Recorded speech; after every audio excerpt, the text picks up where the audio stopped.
Hello, friend. Welcome once again. My name is Terry Duo, the founder of Upia TV.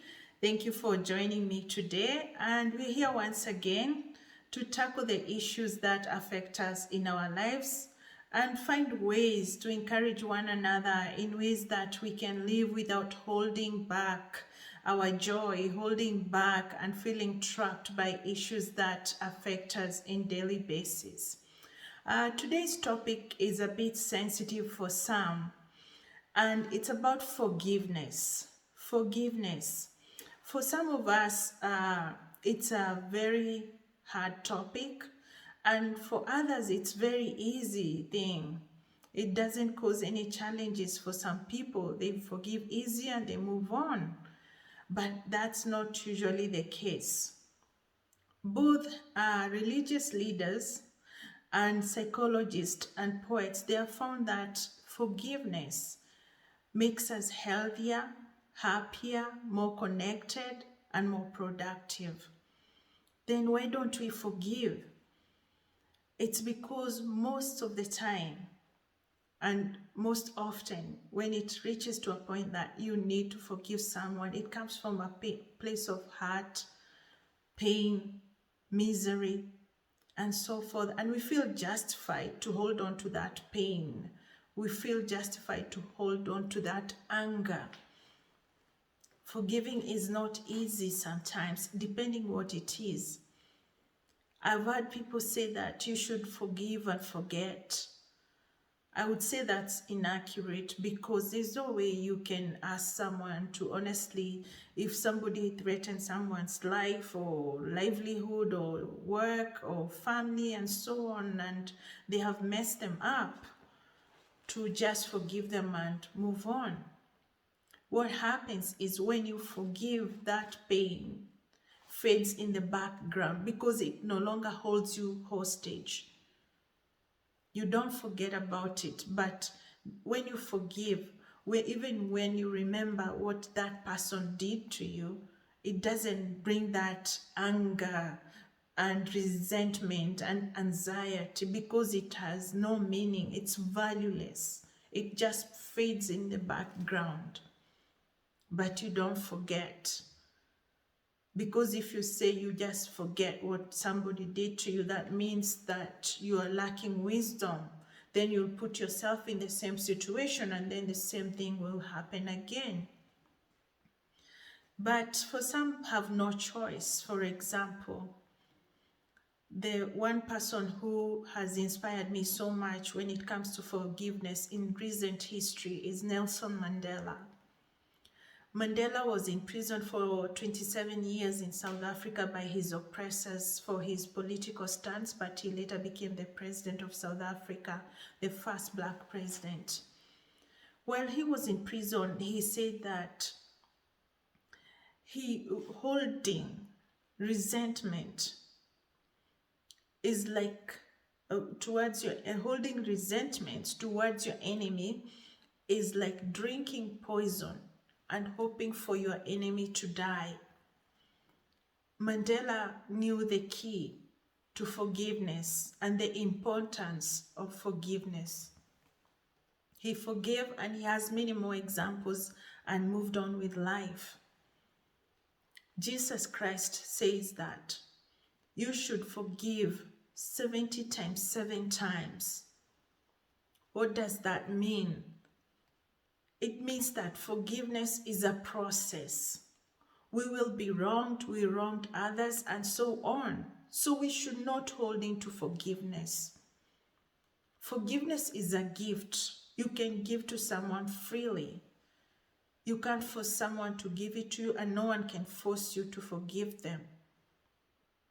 But we should forgive on a daily basis as much as we can.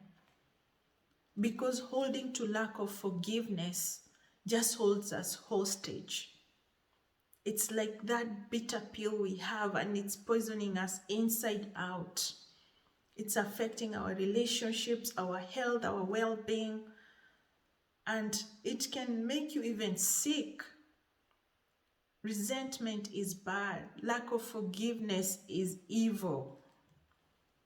If you can find a way, my friend, to forgive, please find a way. Talk to a trusted friend. Talk to a counselor. Talk to a church leader. Do your due diligence. Work on it because it's important and it's worth it. You deserve to have a happy life. I deserve to have a happy life. We should not carry grudges. We should not hold on to pain and anger. Pope Alexander once said, "To err is human, but to forgive is divine."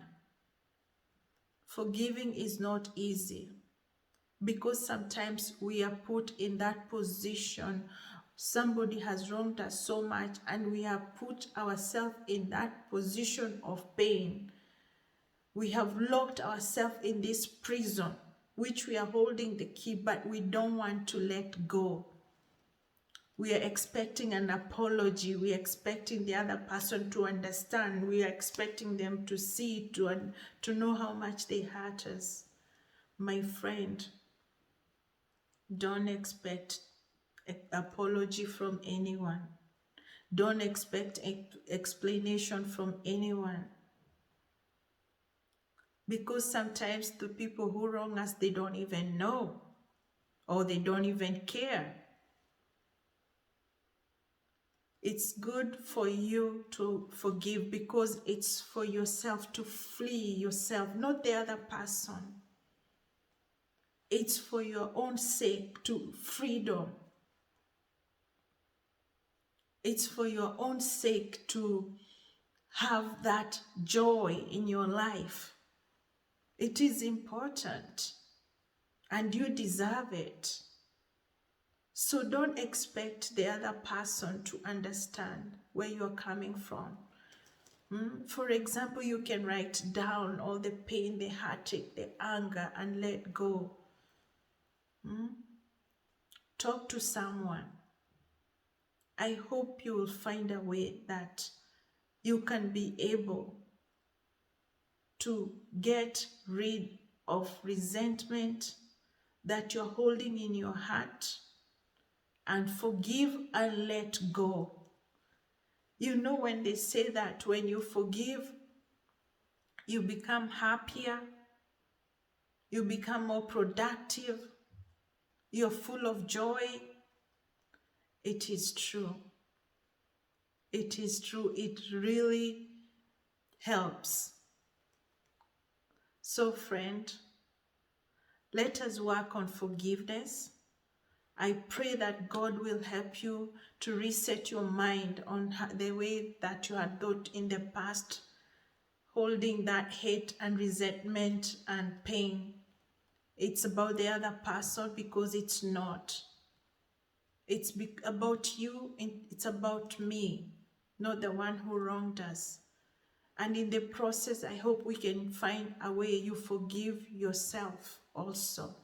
Because when we are hurting, sometimes we can lash out because you're coming from a place of pain and anger and anxiety and all this other negativity that's inside us. And you wrong people without meaning to do so, and vice versa. So it's good also to just look at our own weaknesses before we jump to conclusion and hold these other people accountable for their whatever they did. So let's look at ourselves, see what we can do, how we can get through this by forgiving ourselves and forgiving others.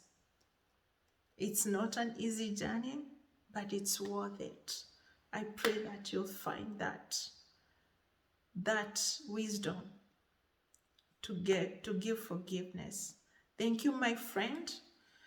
God bless you, and see you next time. Till then, take care. Bye.